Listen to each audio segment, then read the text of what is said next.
What if I was to tell you 1.5 acres of forest is cut down every second, and up to 28,000 species are expected to go extinct in the next 25 years, and within 100 years there will no longer be any rainforests. These are the horrific facts we must live with as a worldwide community.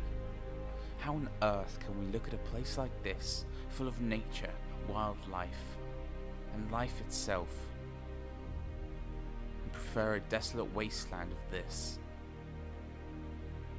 All around the world we are slaughtering every inch of the earth, from the oceans to the Amazon, Canada to Alberta to South America and Madagascar, so many places which have failed in being the protectors of wildlife, nature and forests. But why? Why do we allow ourselves to freely destroy this precious land? And it comes down to one simple word: money.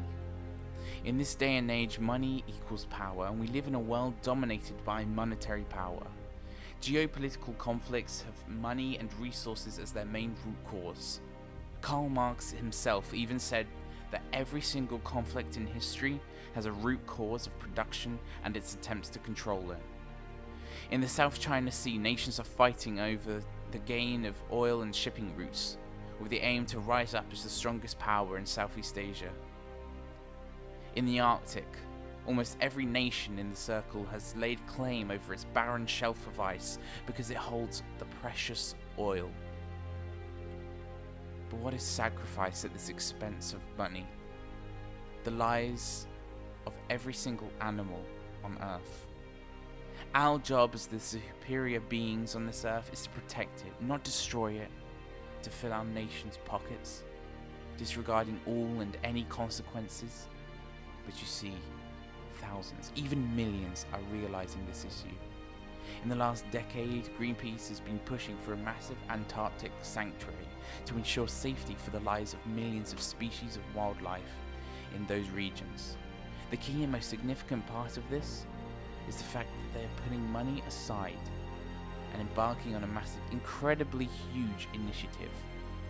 But the important thing to take away is that no policy or plan is ever too big or too impossible, especially when we're dealing with issues such as this.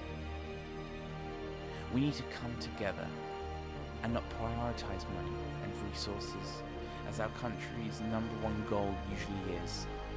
Of course, money and resources are needed, but there are, and we know there are, so many alternatives and other ways to obtain this. We are the protectors of the earth and everything on it. So let's start doing our job and uniting together to free the world from its demise. No action is too impossible. Think big and act bigger.